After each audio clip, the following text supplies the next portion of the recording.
Oh my gosh. Hey guys, here we are. 2024. Man, 2023 was a year. We'll say that. It was a year. I probably have other words I could use to describe it, but we'll just say it was a year. It wasn't bad. It wasn't a banner year either. It was a very interesting year, and we're about to see some of how interesting it was in our 2023 year-end market review. So that is what we are going through today. I'm going to talk to you about how our local real estate market ended up in 2023. And Dustin is going to come in from Northpointe Bank and talk to us about the 2023 year-end review in mortgage, interest rates, and what we're looking at going forward into 2024. So let's dive in. And when we finish this, I just want you to know all of our market update videos go on my website, kimmixon.com. So if you don't want to have to fumble through Facebook and try to find these later, they're all on my website. The whole this past year, every previous year, I think we started doing these in 2020. So every market update is on the website. If you go to my website, kimmixon.com, and you go to the blog and video section, you will find all of them. So if there's something you want to reference back to easily in one of the videos, you can.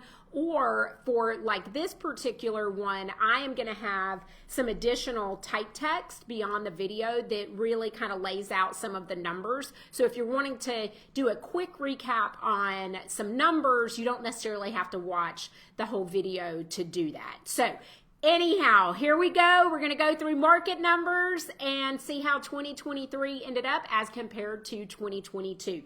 So in 2023, Muskogee and Harris County, there were a total of 2,529 closed sales versus 2022, where we had 3,259 closed sales. So that is a decrease in overall volume of approximately 22.4%, which translates to about 730 less closed transactions in 2023 than there were in 2024 for 2022 for Muskogee and Harris County.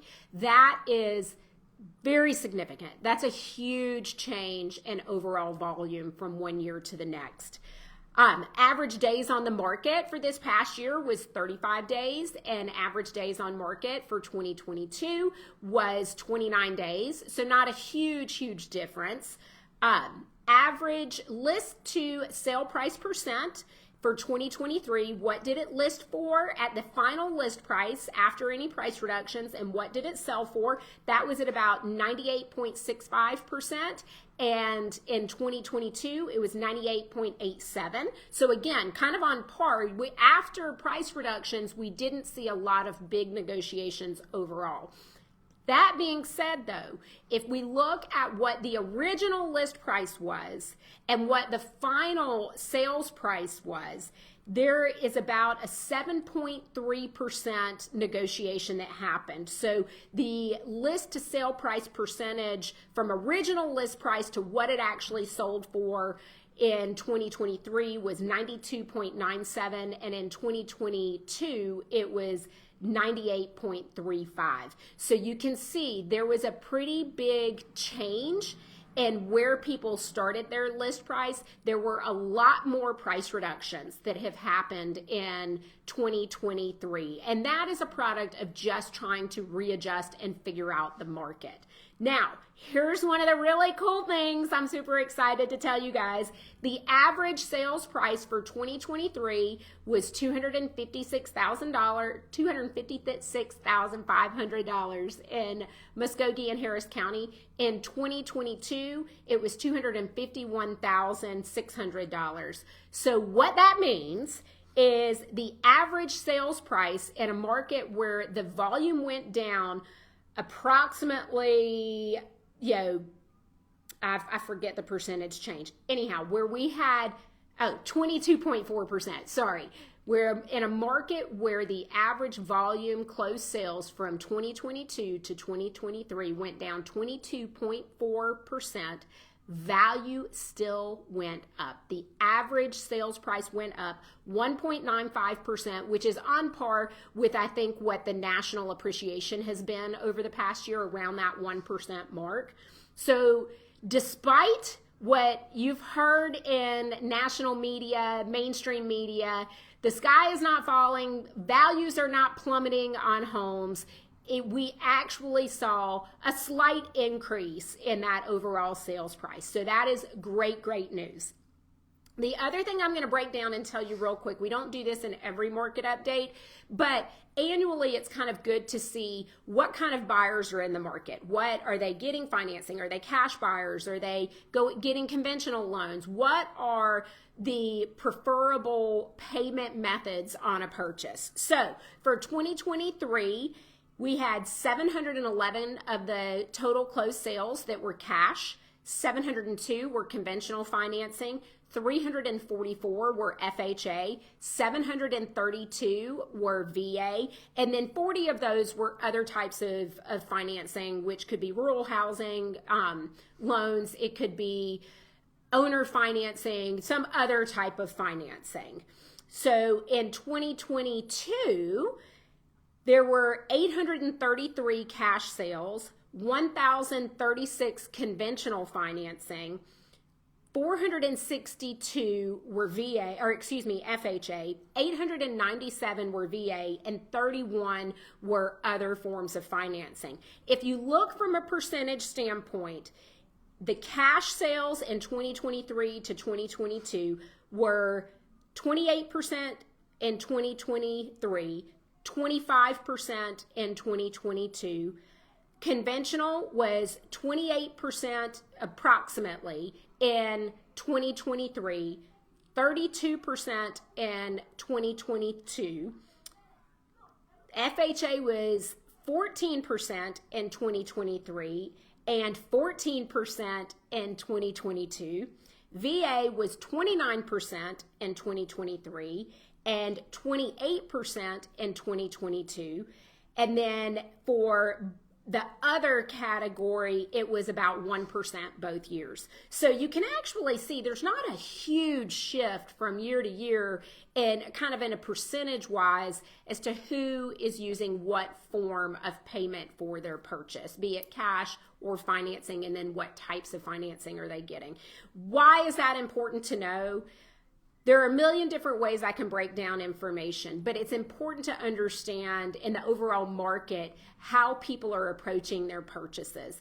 And yes, cash is always a purchase type that sellers love, but the truth is, majority of sales use financing. So we have to keep that in mind when we're looking at what the market has done over the last year with the interest rates and all of that, and how that has impacted those people who may have come into the market to purchase homes. So just food for thought, information. Information always helps you with strategy and just better understanding market conditions. So the one takeaway for Muskogee and Harris County that I want you to really remember is that volume was down, but overall home value and sales price was not down. It was actually up almost 2%. So let's move forward and look at Russell and Lee County and see how everything ended up there. So total closed sales for 2023 was 1,341. In 2022, it was 1,722, which is a difference of about 22.13%. And remember, in Muskogee and Harris County, it was 22.4. So all four counties on average were down just a little over 22% in total volume for the year, which is pretty much on par nationally as well. We've had an average days on market for 2023 at about 34, and average days on market for 2022 were 28. The list to sale price percent, which was the final list price after any reductions were made, for 2023 was 99.41, so not big negotiations once a final list price was approached. In 2022, it was about 100% for the year, which means there was very, very little negotiation.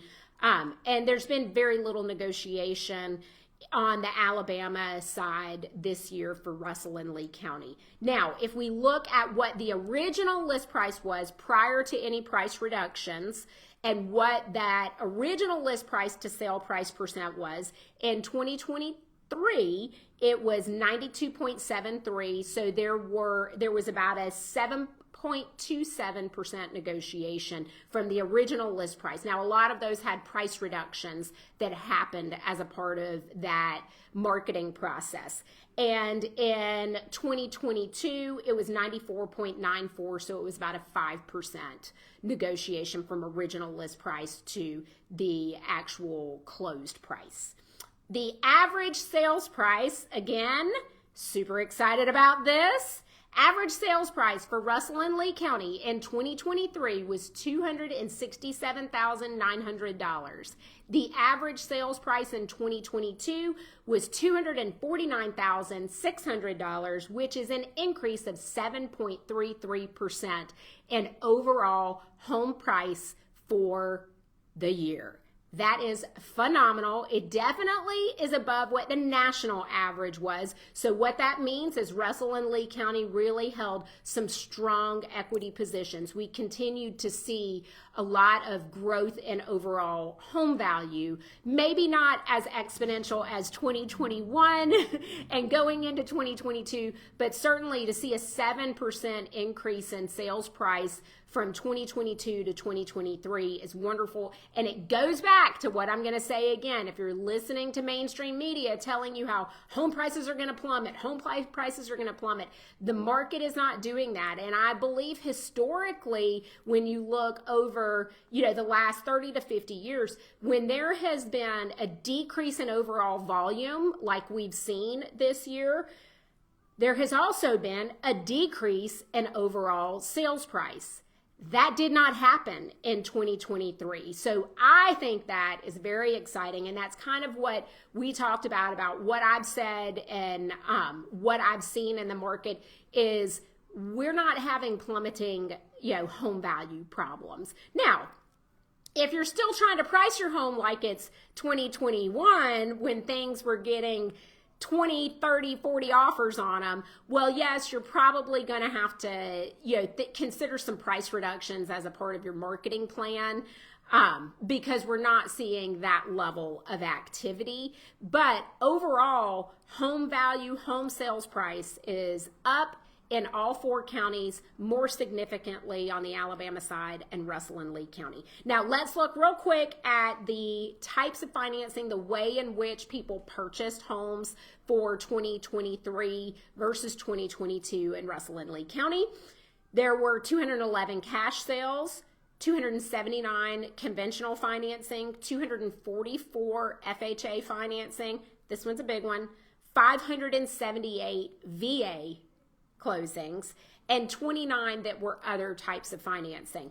One of the things that historically, and I can tell you year over year, in Russell and Lee County, it is very common for us to see VA financing topping the charts at 43% of what the closed sales are. And that's on par because in 2023 and 2022, they're just about even. 2022 was 44%. So in 2022, cash was 270 closed, 403 were conventional, 256 were FHA, 752 were VA, and 41 were other. Now, the reason that you see such a significant change in the overall closed sales being VA on the Alabama side, I believe has a lot to do with the fact that Alabama does not tax VA retirement. So VA home buyers will take that into very strong consideration when they're looking forward at their purchases, especially if they're anticipating retiring while owning that home or if they are already retired. So that's kind of some breakdown there. Overall, from year to year, 16% were cash sales in both 2023 and 2022. 21% were conventional in 2023, with 23% being conventional in 2022. 18% were FHA in 23, and 15% were FHA in 22. 43%, as I said, were VA in 23, and 44% were VA in 22. And then about 29% is where we land, about 2% is where we land in both years, both 2022 and 2023, on other types of financing. So we did a little bit more of a deep dive into the market update on this one. Now we're going to bring in Dustin and get all the latest in what happened in 2023 with mortgages and interest rates, and what are you thinking about for at least kind of overall how you see the year, and most importantly maybe what is this first quarter looking like it might shape up to be. So take it from here. Well, I think what Kim just said is very interesting. I thought that was the first time I had heard it, as far as the consistency between the types of mortgages and just the financing that was used and how consistent it was between year over year. Yeah, especially considering I think most people that are in this profession would maybe categorize 23 as not being a good year. Especially from a mortgage standpoint, I like to say it wasn't a banner year. Yeah, it wasn't our best. It wasn't a bad year, but it wasn't a banner year. Yeah, I think that speaks to how strong it really is. I mean, how strong this market is. I mean, and as rates rose, it didn't really impact us. Not in a big negative way. I think you start feeling like it's negative, but when you see the numbers, they're not that negative. Yeah. January of 23, we were about 6.5% of your average mortgage rate. We are right in the same spot right now that we were last year. Last year, this same time. So, last year we saw a pretty gradual rise. I mean, between January to, I would say, about August, you saw anywhere from 6.5 right up to 6.75, 6.875. And then between September and the end of the year, we peaked in October at 7.875 to drop all the way back down now to 6.5. So it was a very volatile end to the year. But overall, most of that year was, I think you could consider, pretty stable. Even though I know there were a lot of knee-jerk reactions, and I may have come on here and told you the sky's falling. Looking back in it and looking at the numbers as a whole, sky didn't really fall that fast. It just maybe felt like it did in the moment. I think, especially that September or October timeline felt like a pretty good gut punch for a lot of us in this business. It was drastic. I mean, because you're talking end of August, you're right under 7%, and then by the end of October, you're almost at 8%. And that doesn't mean that some people didn't get 8%. Your average rate was about 7.875 between all loan types, whether that be conventional, FHA, VA, USDA. I guarantee you there's some 8s out there.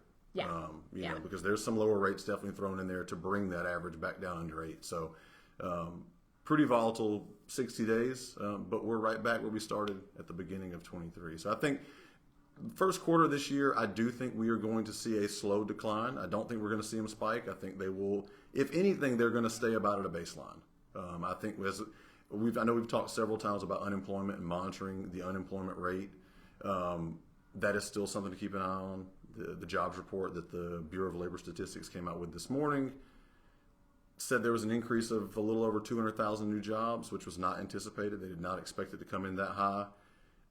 I don't think that will be accurate. I think if you look back at their numbers, every single one of their reports that they have come out with, the last 12, were revised a month later on average by about 40,000 jobs. Oh my gosh. I think we'll probably see a revision to that. So this morning was not a great morning for mortgage rates, but it's starting to correct. As people dig through those numbers, they're starting to see, okay, well, maybe this isn't quite as good as we think it is. Right, right. So, and even though unemployment is bad, that is unfortunately good for mortgage interest rates. So, isn't it crazy how that works? There's always a silver lining, right? Right. Yeah. So give and take, right? So, but I do think we're going to see them fall. My bold prediction, I guess, for 24. I want to hear it. What's the bold one? Go out on a limb. Tell us. Before the end of 24, we will be back in the low fives. I think we will see. You heard it here. I think we will see something in the low fives. I think that is doable. And I want to see that happen. And you know what we're going to do when we do our year-end market update this time next year? We will watch this video before to remind ourselves of what you said.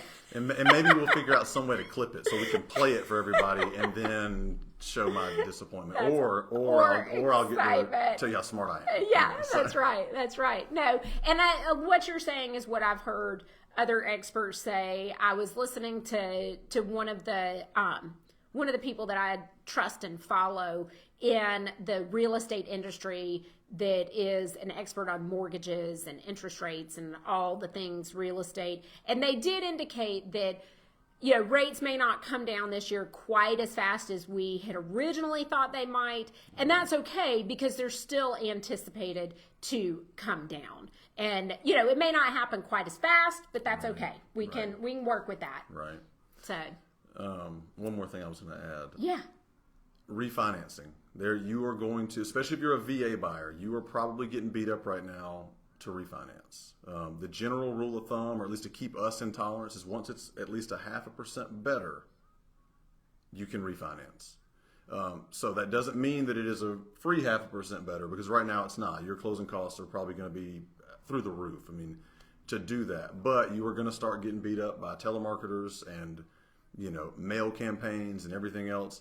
Before you go refi, call me. I mean, really, let's look at the numbers, because I don't want you to refinance too early. Right. And then you miss the benefit. You jump the gun, refinance, and 6 months later you're wanting to refinance again. And now you've paid closing costs twice. You may not be able to do it twice. It may not be feasible. Let's look at the numbers. I mean, just to make sure it makes sense for you. I'm glad that you said that too, because the other thing to consider is if you're thinking about refinance, whether it's VA or any of them, you also have to take into consideration a calculation of how long you anticipate staying in that home. Right. So if you're going to refinance and you've got closing costs associated with that, it may not be in your best interest to do that if you're planning on selling the house in the next 12 to 24 months. It just might not make sense for you. So there are some pieces. It's not just as easy as saying, oh, rates fell, I need to refinance. Hold on. Let somebody like Dustin really break it down for you in true form. What exactly do those numbers mean for you and your specific situation? Right. And you will get the verbiage I think they use is no fees, no cost, refinance for free. That is not real. You may not have any out of pocket. You may be able to roll those fees into your loan, but there is a cost. So even though they say no cost, there is a cost. The attorney's still getting paid. The lender's still getting paid. That's right. You have to set up a new escrow account with your taxes and insurance. There are fees. So just because there might not be any immediate out-of-pocket cost, if that money is being added back into your loan, if you're financing those closing costs back in, it's still the same thing. You're still paying those fees. So, and I'm not saying it's not okay to finance those in, but don't be fooled to think that you're getting some kind of free situation. That's not the case at all. No, what do they say? Nothing in life is free. It's true. It's true. Especially in banking. Especially in banking. The banks, they don't do anything for free. No, even though they may say they do, they don't. Yeah, that's exactly right. Well, guys, that is our 2023 year-end market review, giving you all of the true data on what actually happened in our local real estate market. Again, I'm just going to remind you, if you want to look deeper at these numbers, give me probably an hour or so. I'm going to have everything on the website on kimmixon.com in the blog section. This video will be there, but I'm also going to lay out the numbers as I tell them to you in the video. So if you don't want to go back and watch the video, if you're looking for some quick reference numbers, I will have them there for you. So you've really got a good understanding of what our market's doing. There's no better way to approach your home buying and selling plans, your finances, all the things. There's no better way to do that than to be educated on what really is happening in the market. And that is our goal every month when we do these market updates for you, is to help you really truly understand what's happening, not just nationally, because nationally that's a big deal, but that doesn't always equate exactly to what's happening in our local area. So this is the deep dive we do every month on our specific local market. And while we talk about a few national things, we really focus on our local market to help you better understand your home value, what to expect as a buyer, what to expect as a seller. So anything else? That's it. All right. Well, on that, we will sign off. You guys have a great January, and we'll see you back here in February.